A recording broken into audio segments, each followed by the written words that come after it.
In front of me was a beautiful house with beautiful music coming from it. That sound drew me inside the house. Two humanoid figures dressed in white were beckoning me to follow them, so I followed them. One of them went into a room while the other one went straight. I followed the first one into the room, but this room was my dead grandmother's room. There was a very sweet smell. Suddenly I heard a sound of opening the door behind me, and a scary figure started to attack me, but suddenly my grandmother appeared in the doorway and both the figures suddenly disappeared.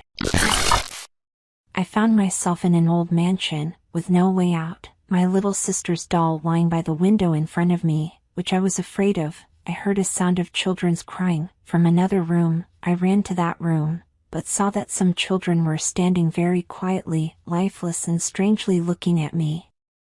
Same sound I heard before was now coming from another room. When I went, my senses flew away. A witch was standing in this room muttering in some strange language. Behind me the same mysterious children also entered the room. I was suffocating. Maybe I was imprisoned in this house, or there was no way to go out.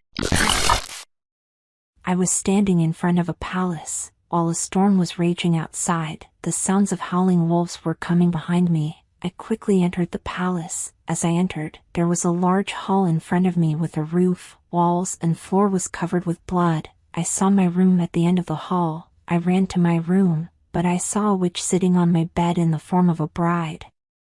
Her face was very terrible. I heard the sound of coming from the window. I saw that a terrible figure was standing there. My body was covered in sweat due to fear.